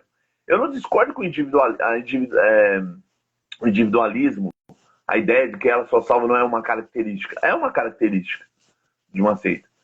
Você negar o conhecimento teológico, você falar coisas horrendas sobre a teologia, coisa que é falado, tipo, espírito de estudar a Bíblia, sai da igreja. Isso é uma característica de uma seita. Entendeu? Mas você vê, esse camarada, por isso que eu falo, ele está debaixo ainda da crendice popular. Porque enquanto um expulsa, tem gente fazendo faculdade, tem gente estudando. Você está entendendo como que não é tão simples a análise? Agora, eu concordo com as pessoas quando eles dizem assim, mas Kleber, os líderes estão falando coisas complicadíssimas. A última fala que foi feita, com todo respeito, tá? Com todo respeito à pessoa que pregou, que eu não quero tomar processo nas minhas costas, realmente ele falou uma coisa horrível. Comparar a salvação com um terreno comprado e que o sangue de Jesus é só a entrada que você dá no terreno, ou seja, só a entrada, as parcelas você vai pagando depois. Isso é desconhecer totalmente o que foi revelado na Sagrada Escritura. Inclusive, eu fiz um vídeo no meu canal no YouTube, quem quiser depois dar uma olhada lá. Eu coloquei lá como drama da salvação. É uma resposta a essa situação toda. Como é que é seu YouTube para a galera te seguir? Você pode Kleber Paixão, Kleber _ Paixão, alguma coisa, você vai achar lá. Se jogar Kleber Paixão, Kleber Eduardo da Paixão, vai achar facilmente. Pessoal, sigam o irmão Kleber lá, inclusive aqui no Instagram, é só clicar aí nesse seguir. Isso, é só clicar. Embaixo, segue ele, pessoa. Eu tenho certeza que por mais que você dê curso, você não dá curso para que a pessoa permaneça na CCB, ou você está seguindo a linha de alguns aí que eu estou ensinando a pessoa a ficar na igreja. No meu ponto de vista, isso daí é uma... Não quero ser deselegante. Não, pode falar. Não, a pessoa que vende um curso teológico para fazer a pessoa permanecer numa igreja ou mudar numa igreja é irresponsável. Não, eu ensino a boa teologia. Eu sempre falo que eu ensino teologia saudável. Por que teologia saudável? Porque se você aprender uma teologia equivocada, mal administrada, e aquilo que você acabou de falar, tem pessoas que não estão estruturadas para ouvir coisas ainda, estão começando agora. Eu não posso... Vou dar um exemplo. Vou dar um exemplo, ó. Um exemplo, só bobo aqui. Com licença. Ó, esse foi traduzido, só tinha em inglês. Foi traduzido agora. É o Manual Oxford de Teologia Filosófica. Para quem está começando a estudar teologia, não está preparado para ler isso aqui. Eu não indico comprar isso aqui. Com todo respeito à editora, pelo amor de Deus, tá? Ultimato, eu amo seus livros, tá? Você vai não tô falando mal. Os caras vão venderem, pô. Não. Mas para quem já está avançado, para quem tiver algum professor de teologia aqui, tiver alguém professor de seminário que estiver assistindo a gente aqui, eu indico. Sim. Porque o camarada já está experimentado, já está educado na teologia. Eu indico. Os livros da coleção também, eu indico todos. Inclusive aquele de teologia analítica que eu li, eu achei fantástico. Você indicaria para um Nécio ler as Institutas? Não. Não, porque, eu tinha um professor meu que ele era especialista em Institutas. E eu tive com dois. Um que é o meu orientador e um outro que é o Hermes Maia Pereira da Costa. O Hermes Pereira da Costa é o que mais entende de Calvino no Brasil aqui. Ele é o mais que entende. Eu não me arriscaria a debater com o Hermes, nunca, nem cavacatus. E o meu orientador também manjava muito. O que eles diziam? A tradução daqui em português, ela tá boa, vai. É boa. Mas não é ainda a excelência da tradução. Por quê? Ele escreveu em latim, depois ficou em francês e as traduções não foram tão boas. É um linguajar do humanismo do século XVI, século XVII. As concepções que Calvino tinha, vou dar um exemplo. Qual a concepção quando ele fala que Deus é soberano? Não, lógico, todo mundo crê que Deus é soberano. Mas quando Calvino falava soberano, qual é a noção de soberania que ele tinha? Da política da época dele. O soberano mandava em tudo e não perguntava nada para ninguém. Vou dar um exemplo. Agora, Bruno Forte, que é um teólogo contemporâneo, ele chama soberania do amor. Porque Deus é soberano, mas ele se relaciona com você com amor. Não é um soberano que fala... Exatamente. Então, assim, eu não indicaria. Para quem está começando teologia, Institutas, não. A Suma Teológica de Tomás, a Suma contra os Gentios, não. Eu indicaria eu sempre falo, eu indico, para quem está começando agora, vamos supor, vai começar hoje, uma boa Bíblia de estudo, um bom comentário bíblico, por exemplo, aquele editado pelo J. Carson, da editora Vida Nova, que é um calhamaço desse tamanho, mas ele é, para quem está começando, um bom comentário. Um bom dicionário bíblico, aquele que a Coração vende, que é o Tyndale. Apesar que eu gosto mais do Wycliffe da CPAD, eu acho muito melhor, muito mais completo. Você não gosta do Vine? Eu gosto um pouco, mas do Wycliffe eu gosto mais. Então, assim, um bom dicionário bíblico, um bom comentário bíblico, uma boa Bíblia de estudo, você já está... E uma boa sistemática. Para quem está começando, antigamente eu indicava do Wayne Grudem, hoje eu já não indico mais. Por quê? Porque o Wayne Grudem está sendo chutado, achincalhado lá nos Estados Unidos, porque o Wayne Grudem, na sua sistemática, depois que as pessoas começaram a ler, investigar os escritos dele, percebeu que ele fala coisas sobre a Trindade que não condiz. Por exemplo, ele acha que o filho é menor que o pai. Tanto na economia da salvação, como lá na Trindade emanente. Ele acha que existe uma hierarquia. E aí o pessoal detona ele, né? Então eu já não indico mais. Mas eu indico, do Frank Ferreira, a sistemática da editora Vida Nova, muito boa. Você tá dizendo que eu sou reformado, mano. Não, então, vou indicar uma pentecostal. Essa que o pastor Moisés lançou do pentecostal. César Moisés. Indico ela, então. Obrigado, por ser tá bom, eu indico uma pentecostal. O cara do Mackenzie só fazendo indicação aqui, reformada, e é chato. Vamos lá. Duas perguntas técnicas aqui. Conhece o termo graça evanescente de Calvino, né? Ou não? Conhece? Não lembro. Do termo, sim, eu não lembro. Mas... Deus vai deixando de amar. Deus te ama e vai deixando de te amar. É complicado. Eu já não concordaria com Exato. ele. Porque se ele ama, ele nunca deixará de te amar. Volume 3, aí, quem tem essa dúvida, procure a Graça Evanescente de Calvino. Trindade, né? Você traz esse tema aí com muito amor, e eu já vi você, às vezes, explicando isso de uma forma que, dou pra falar que eu não vi teólogo grande explicar. Explique pra gente, não vou falar para a união triantrópica, nem união hipostática, mas com uma linguagem simples. Uhum. A expressão do amor em três pessoas. Vamos lá. Vamos lá. Primeira coisa que a gente tem que pensar é o seguinte. Quando nós falamos da crença... eu vou ser didático aqui. Primeira coisa, nós cristãos, nós somos teístas. Ou seja, acreditamos na existência de Deus. O teísta acredita que existe Deus. Outras formas de pensamento, vamos supor, o deísmo acredita que existe Deus, mas ele não intervém aqui no mundo aqui. Ele coloca as leis e vai para a eternidade e não mexe mais. O panteísmo acredita que tudo é Deus e Deus é tudo. O ateísmo, prefixo A no grego, é sempre negação. Ateísmo é não Deus. Ele nega a existência de Deus. Então nós cremos que Deus existe, nós somos teístas. Só que nós somos uma coisa, nós somos monoteístas. Por quê? Para diferenciar do politeísmo. Politeísmo é a crença que existe Deus, mas são deuses, são vários deuses. Nós acreditamos um único Deus, nós somos monoteístas. Só que diferente do islamismo, que é monoteísta, e o judaísmo, que é monoteísta, também nós diferenciamos deles, porque nós somos monoteístas trinitários. E aí é que começa a brincadeira. Olhando os textos bíblicos, nós identificamos algumas coisas. Primeiro, nós estamos falando de um único Deus. Nunca esqueça disso. Não estamos falando de três deuses. Falamos de um único Deus. Só um ponto aqui, só para colaborar. Não é um triteísmo. Isso. Triteísmo é uma heresia que acredita que existe três deuses. Nós não somos triteístas. Igual esse dia num púlpito, um irmão me falou que a igreja acredita em três deuses. Não sei de onde ele tirou isso. Nem a congregação no dia pior da vida dela, sabe? Nem a congregação no pior dia da vida dela falou um absurdo desse. Mas ele conseguiu falar. Então, assim, é complicado. Então, assim, não é o triteísmo, não são três deuses. Não são três modos de Deus. Modalismo é uma heresia.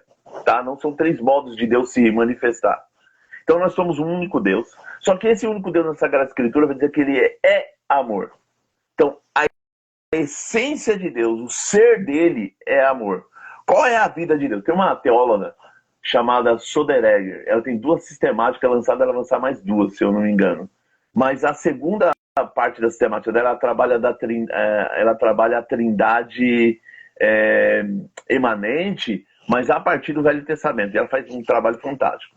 Ela fala o seguinte: quando nós falamos de trindade, nós falamos da vida em Deus. Então, o que é a vida de Deus? A vida de Deus é amor. E a vida de Deus, se é amor, é relacionamento. Por quê? Porque no ser mais íntimo de Deus não pode ser solidão. Deus não pode ser solidão. Por quê? Porque amar necessita necessariamente de uma segunda pessoa para ser amada. Então para pensar. Então, partindo desse princípio que Deus, no seu ser, é amor, então ele já não é solidão. Então, na eternidade, e esse amor é eterno, porque a essência de Deus é eterna. Então, Deus vive eternamente amando. Então, ou seja, não teve um momento da vida dele que Deus nunca amou. Agora, se ele ama eternamente, ele tem uma segunda pessoa para ser amada, a Sagrada Escritura vai dizer que esse é o Filho, que é gerado do seu amor. Paulo vai falar que Jesus é o Filho do seu amor. O Filho vai falar: Pai, devolve aquela glória que eu tinha contigo antes que o mundo existisse. Então, tinha um Filho que é gerado do Pai desde toda a eternidade, porque Deus é eterno. Então, essa geração, ela é uma geração eterna, não é uma geração num momento, no tempo e no espaço. Esse Filho é fruto do seu amor, só que esse Filho, ele recebe o amor, mas ele não é egoísta. Agostinho vai dizer muito isso. Ele não é egoísta, ele devolve esse amor ao Pai. Então há sempre no ser de Deus, pensa no ser de Deus aqui, ó. No ser de Deus há uma relação. Então o Pai sai de si para amar o Filho. O Filho sai de si e para amar o Pai, porque amor é sempre saída de si. Tem uma terceira pessoa nesse relacionamento, que é o vínculo do amor do Pai, que é dom, é sempre dom, e o amor do Filho, que é sempre acolhimento do dom. Então, no princípio, nós tínhamos o quê? Nós tínhamos o quê? Nós tínhamos o dom, acolhimento do dom, e nós tínhamos o amor. Dom do amor, acolhimento do dom do amor e o espírito do amor. Vínculo do amor do Pai para com o Filho e do Filho para com o Pai.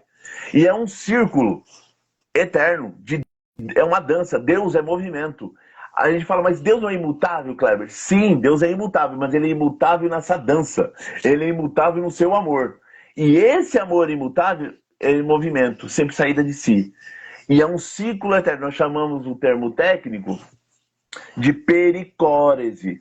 Pericórese é intercompenetração, ou seja, traz a ideia de o pai está totalmente no filho, o filho está totalmente no pai, e o Espírito Santo está totalmente no pai e no filho. Só que o Espírito Santo é aquele que quebra o círculo. Por quê? Porque o amor, ele expande. O amor, ele não fica nele mesmo. Amor que é amor, ele chama sempre o outro para a conversa. Então o amor se expande. Os ortodoxos chamam o Espírito Santo de expansão do amor. Ou Evidokibol vai falar que o Espírito Santo, ou também Palamas vai falar que o Espírito Santo é alegria em Deus. É Deus na sua alegria. É a felicidade em Deus. Então, quando o amor se expande, Deus é querendo criar. Por isso que criação não é um atributo em Deus. Criação é um evento em Deus. Deus desejando criar. E aí, igual eu falei no podcast há muito tempo atrás, tudo que você pensar na existência, que existe, é fruto do amor de Deus. E reflete o caráter de Deus e reflete o amor de Deus. Então, só para me terminar essa fala, que eu falo que não é uma matraca, porque é um assunto que eu gosto, esse círculo trinitário, que é a pericórese, é aquilo que os antropólogos... o que pena que eu ligo... o livro está aqui. Aqui, vê se você não desenha bem. Exatamente. Isso, é um círculo. Esse autor aqui vai mostrar aqui, ó, que eu sou cegueta, é o Luiz Carlos Suzin, indica essa obra, da editora Paulinas. O Luiz Carlos Suzin vai falar o seguinte, que todas as culturas tiveram dança de roda.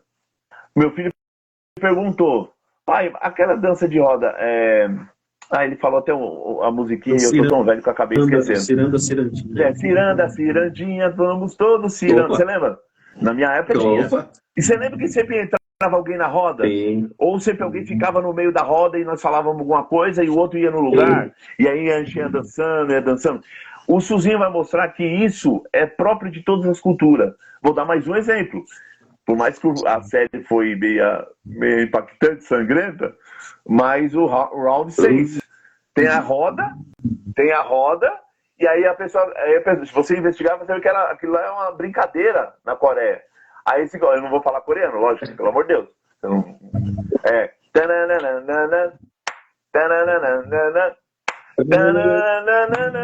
Então, porque todas as culturas tinham uma dança de roda. Só que naquela roda lá era uma roda da morte. Porque se você não saísse e corresse para a porta, você morria. Mas na roda da Trindade, é uma roda que o pai está amando o filho está amando o pai, e o Espírito Santo está fazendo isso girar. Só que como Deus é amor, ele está chamando todos para a roda.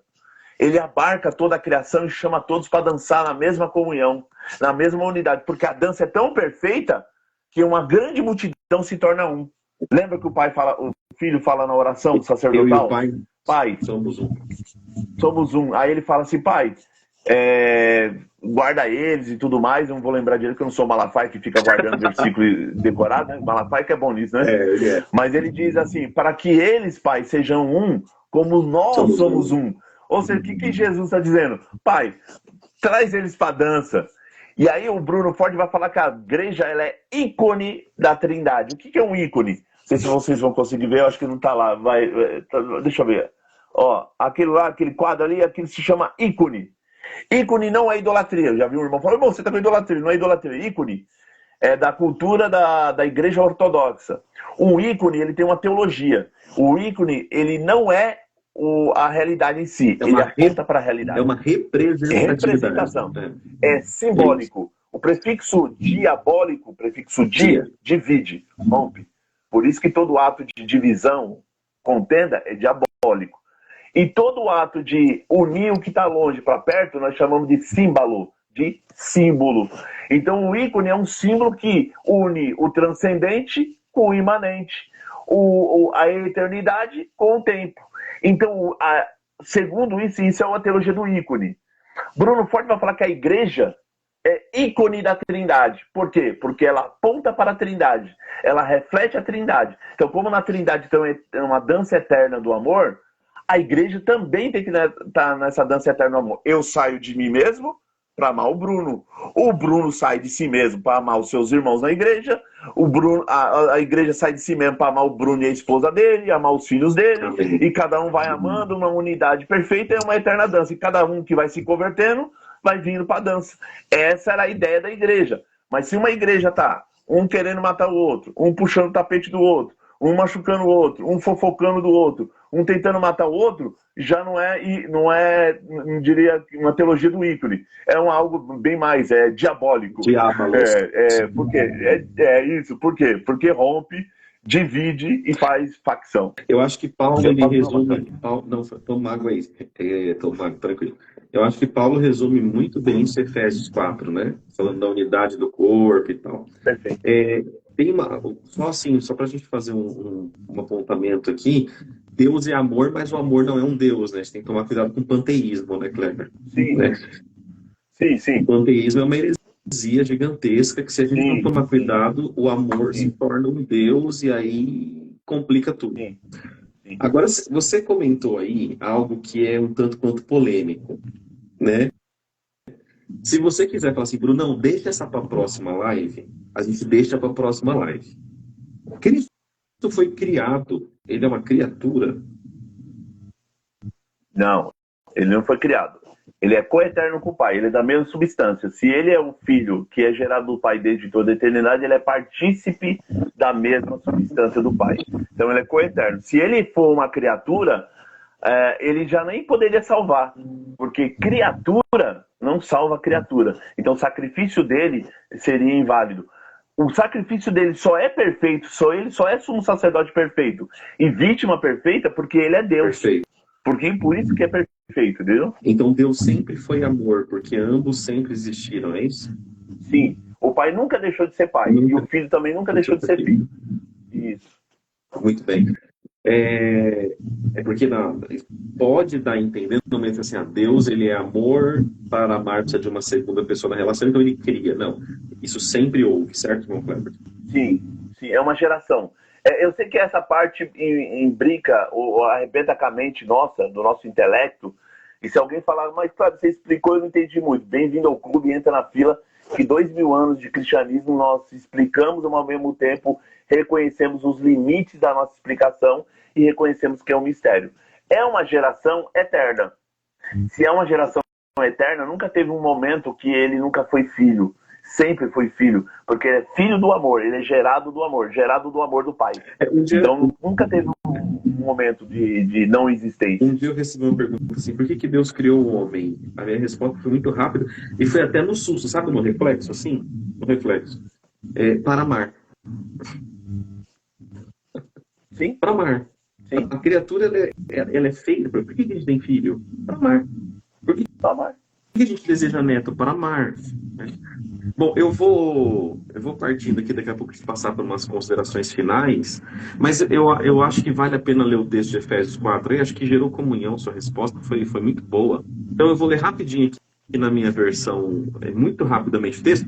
Antes, uma pergunta, por que o povo é tão preguiçoso para estudar? Kleber, pelo amor de Deus, cara, a galera quer a resposta pronta, meu. O que tá pegando? Então, sabe o que é? É a nossa cultura, Leão. A nossa cultura... O Brasil, cara. Tem um antropólogo, oh meu Deus, eu sempre esqueço o nome dele, mas eu gosto dele, esqueço o nome dele, mas eu tenho um antropólogo, ele já morreu, antropólogo brasileiro, respeitadíssimo. Ele dizia que a falta de educação, a educação que eu digo é educação formal no Brasil, ela não é um acidente, ela é um projeto. Então, as massas, um país, o Brasil, que você não educa, você é muito mais fácil de manipular e as pessoas vão aceitando. Então o Brasil já é próprio da nossa cultura não querer estudo. É próprio, vou dar um exemplo, nos anos 40, nos anos 50, a maioria falava assim, você cresce, você tem que trabalhar de qualquer coisa, aí trabalhava. As pessoas mais abastadas, eles diziam, filho, você não tem que trabalhar igual o vizinho ali não, eu vou pagar para você fazer direito em Portugal. Então as pessoas iam estudar nas universidades de Portugal, mandava para Portugal. Então, o nosso país foi sempre assim, as pessoas de classe média ou classe mais alta estudam e sempre incentivam as massas a não querer estudar. Pode ver, as pessoas hoje em dia têm esse ranço contra a universidade, né? E sempre esse preconceito, não, a universidade é ruim. Tem nas igrejas evangélicas, né? Se você for para a universidade, você vai pecar. Verdade. Porque lá tem muita mulher. Um dia um irmão falou assim para mim, Kleber, eu não vou fazer universidade porque lá tem muita mulher. Eu falei, meu amigo, no metrô tem muita mulher. No metrô tem mulher. Na rua, você andando no mercado. Se você fazer compra com a sua esposa no mercado, você vai encontrar mulher. E se esse é o argumento, meu irmão, sabe, tem que tomar muito cuidado com isso. Mas aí, Então, o que não é, Mateus, né? Se seus olhos se forem maus, todo o seu corpo vai ser treva. todo o seu corpo for mal. Entendeu? Então, eu vou dar um exemplo.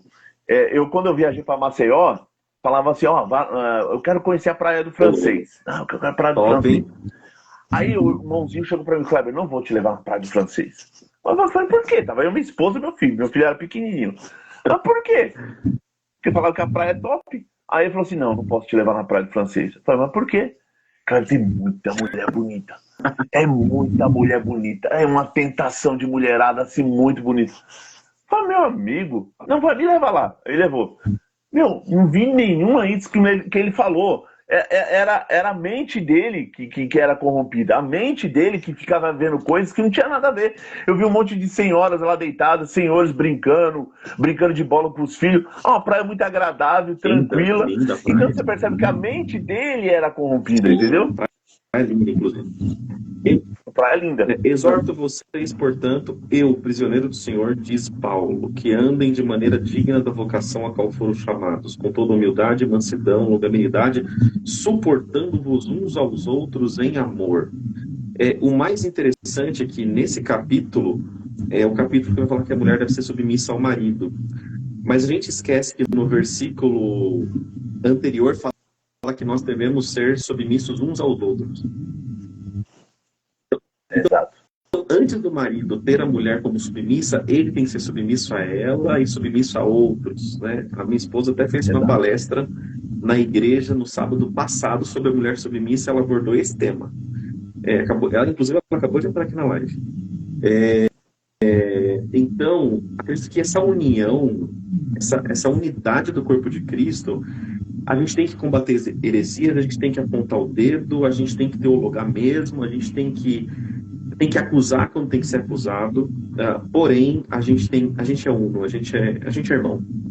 Arminianos e calvinistas, molinistas poucos falados, luteranos pouco falados, são irmãos. E aí vai. Kleber, antes da gente partir para a consideração final, 3 perguntas aí. Falar para a gente fazer uma parceria aí para o curso, para a galera fazer os cursos. O Kleber tem cursos, é só você entrar lá no Kleber Paixão no Instagram. Ele deve ter módulos ao vivo, gravados. Depois você explica um pouquinho sobre. Então vamos a gente fazer uma parceria. E eu estou quase parando, quase querendo aposentadoria. Aí o Kleber assume o bastão. Eu queria que você comentasse sobre o Paulo Júnior, né? Esse último acontecimento. Não sei se você está sabendo. Sim. Eu acompanho muitas redes sociais. A gente tem que acompanhar, porque tem que saber o que está acontecendo. Cara, eu tô dando uma desintoxicada, hein? Vai ter uma hora que dá uma limpada, tem que dar uma limpada. Ele fala, que tem muita coisa que acontece que... Tem muita coisa ruim, enfim. Mas assim, eu queria que você falasse sobre o Paulo Júnior, cara. Se puder deixar aí alguma mensagem para a igreja em relação a isso, porque não é só a CCB que mata os seus profetas, né? Não é só a CCB. Inclusive, ele foi idolatrado por muitos ex-CCBs, ele, Steve Lawson, e eu vou falar uma coisa, tem informação de dentro que mais coisas vão surgir, não é nada de pecado dele, é de outras pessoas, e assim, as pessoas têm que tirar os ídolos do coração, né? Sim. Mas que recado você pode deixar aí para a turma que está chateada com isso que aconteceu com o Paulo Júnior? Olha, assim... Desculpa te cortar, você sabia que o Paulo Júnior não é teólogo? Sabia. Onde eu falei, tentaram me matar na internet, quiseram me matar na internet, quando eu falei que ele praticamente era um autodidata, ele não tinha teologia. Ele é um calvinista por autodidatismo. Impossível, impossível. Mas ele tem uma formação, tanto é que ele falou que agora vai fazer, né, uma faculdade. Mas bom, vai fazer. Deixa as suas palavras aí. Então, assim, o caso do Paulo Júnior, ele é um caso, ele e o Larson, são casos atípicos. Porque a gente tem que começar assim, eu estava falando até com a minha família, 2 pesos e 2 medidas. Eu não estou sendo duro aqui. Na verdade, assim, Eu acho que ele fez um bom trabalho como pastor, pastoreou e tudo mais. Algumas coisas que ele dizia eu não concordo, sabe? Não concordo. Eu acho que a crítica tem que ser feita igual a crítica, que igual você mesmo, você tem o seu parecer, fala, ó, coração aceita, mas você sempre falou de forma respeitosa, nunca foi desrespeitoso. Ele falava coisas de outras denominações, igual pegava um culto só para falar de uma denominação determinada, né? E malhava. E assim, falava de forma até um pouco superficial, sem conhecimento de causa, né? E, ok. Quando que é pastor, uma coisa que eu analiso, quando que é pastor pentecostal, ele pecou. Ele pecou? Nossa, ele é demônio. Ele tá com cano no corpo. Ele é do mal. Ele merece o castigo, ele tem que ir pro inferno, porque ele pecou. Quando que são pastores tradicionais, é sempre assim, não, ele tem que ser tratado, ele tem que ser pastoreado, ele tem que ser discipulado. Agora, calma aí, eu concordo com isso. Eu concordo com isso. Eu concordo que quando uma pessoa falha, uma pessoa peca, faz qualquer coisa, ofende a santidade. Todo pecado é ofensa à santidade de Deus. Se eu sair daqui da live e brigar com a minha mulher, eu pequei. Ofendi a santidade de Deus. Ofender. Se eu chego e falo um palavrão pra minha mulher agora, estou pecando na presença de Deus. É um pecado. Então, assim, eu acho que o pecado ele tem que ser tratado realmente, tratado com palavra, com evangelho, tratado com amor, com misericórdia, ter que cuidar dele. Mas lembrando, eu sempre falo em aula, porque os reformados falam, dão aula, pregam, e na hora da coisa mesmo séria, não aplicam. Primeira coisa, se ele fez alguma coisa para a igreja devia perdoar. Esse é o primeiro ponto. Segundo ponto, se ele fez alguma coisa, ele pediu perdão para Deus, e ele sabe que ele, por mais que ele é autodidata, ele sabe. O perdão é instantâneo. Deus, vou ver, vou tratar com Deus, vou ficar um momento até Deus vir. Não, isso aí é coisa de receber. Perdão é ir na hora. Se você se arrependeu, perdão é na hora. E a igreja também tem que perdoar. Agora, o que precisa é estrutura, que muitas vezes você faz coisas que envolve a sua esposa, envolve seus filhos, então tem que ter todo um tratamento, tem que ter todo um cuidado. Eu concordo que tem que ser com ele, mas quando acontecer isso com as igrejas pentecostais, eu gostaria de estar na mesma medida também, né? Vamos supor, aconteça alguma coisa comigo, alguém vai fazer isso comigo, coitado do Kleber, vamos cuidar dele, vamos pastorear a vida dele, vamos discipular ele, vamos cuidar dele, vamos fazer isso comigo? Eu falo, não, realmente ele é um pecador sem vergonha. Talvez vão falar assim, o Kleber não falava em línguas, mas em casa gritava. Ele falava em línguas, mas era um demônio, ele era um pecador. Você tá entendendo? Então, eu acho que essa cultura tem que ser dos dois lados. E assim, tanto os reformados, eles têm que parar de julgar os pentecostais e tentar cuidar deles, e os pentecostais têm que aprender com os reformados nesse sentido. O camarada tá bem, caiu, fez qualquer coisa. Primeira coisa, a igreja tem que perdoar, porque essa é a função da igreja. Não é só discipular. Eu vejo vários amigos no WhatsApp falando, não, tem que se discipular mesmo, tem que arrebentar com a vida dele. Calma, tem que perdoar. É igreja, você é ícone da Trindade, você é expressão do amor de Deus. Tem que perdoar. Segunda coisa, discipular e repreender, ok. E outra, se ele pediu perdão para Deus, ele tem que reconhecer que o perdão dele com Deus, ele já tá certo já. Entendeu? Com Deus ele já tá certo. Agora precisa em volta dele. Em volta dele é que precisa de ter todo esse cuidado. Concordo.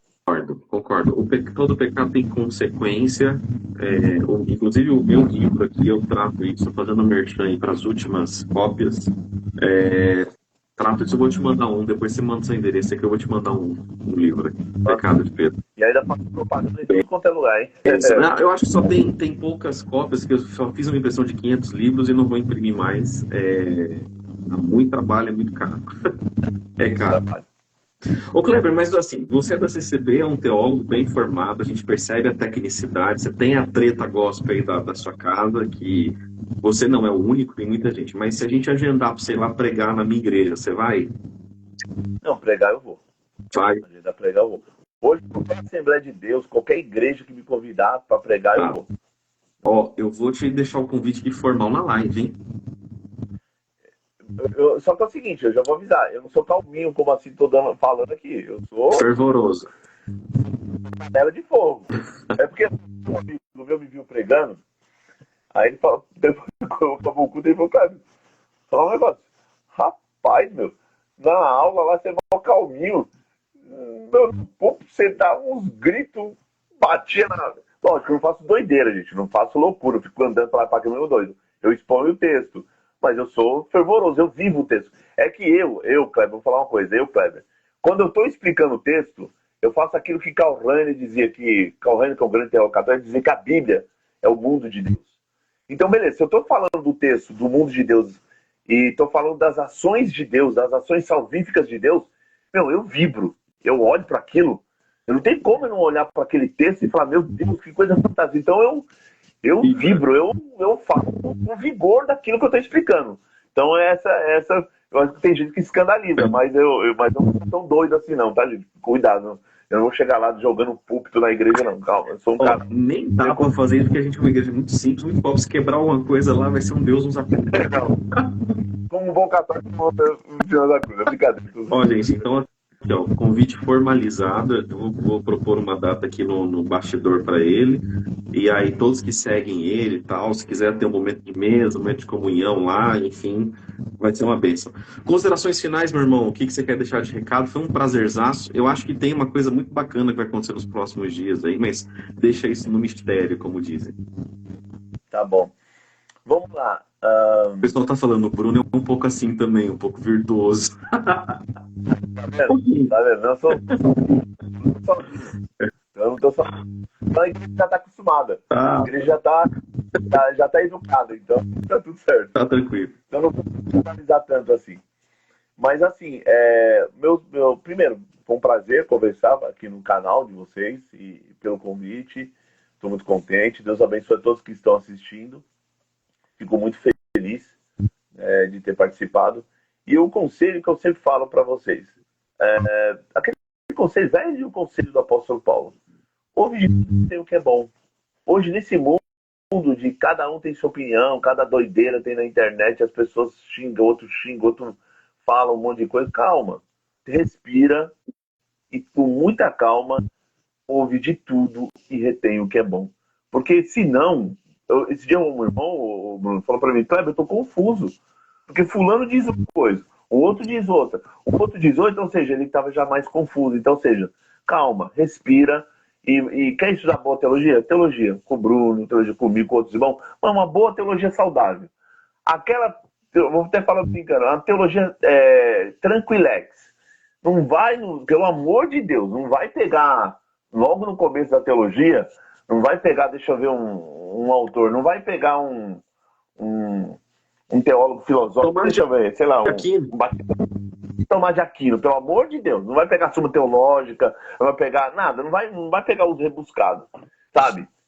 Leiam as obras com calma, as obras introdutórias, faça uma boa teologia saudável. E aí, quando você tem uma boa teologia saudável, você consegue passar isso na igreja local sua, na sua igreja local, entendeu? A sua igreja local está precisando de bons líderes e você está se preparando para isso. Então, faça isso e toma muito cuidado com a internet. Eu fiz até um vídeo no meu canal.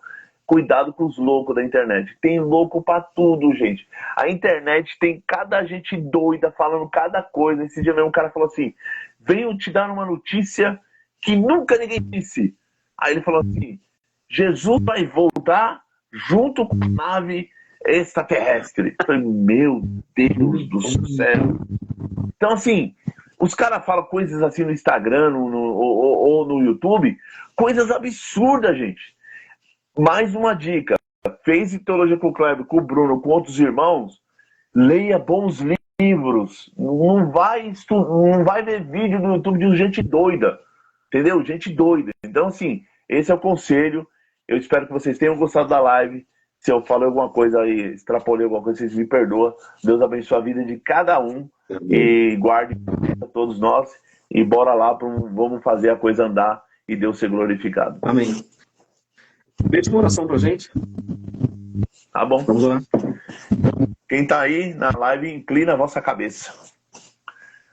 Eterno Deus, Criador dos céus e da terra, em nome de Jesus, teu Filho Santo, nós estamos agora com o coração inclinado, a mente humilhada em tua presença poderosíssima, te agradecendo, Senhor, por esse dia que foi cansativo, dia de trabalho, dia de labuta, mas agora nessa live, de um bom bate-papo, onde falamos de tudo e falamos principalmente de tua grandeza, do teu poder, do teu amor, que tu és o Deus amor trinitário. Pai, no final dessa live, permita que nós sejamos reflexos do teu amor, que possamos amar o próximo, possamos amar os nossos inimigos e amar os que nos aborrecem. E assim, sendo, seremos luz do mundo e sal da terra. Nos ajuda, Senhor, a ser cristão de verdade, um coração convertido, um coração humilde, e que possamos caminhar nessa grande peregrinação para que um dia nós estejamos naquele dia escatológico entrando na pátria última. Te louvamos por todo o bem, te agradecemos por essa live e ela vai ser redundada para o teu louvor. Em nome de Jesus e todos nós dizemos Amém. amém. Deus abençoe sua vida, meu irmão. Um abraço. Amém. Fica com Amém. Deus. Abraço Tamo junto. a todos.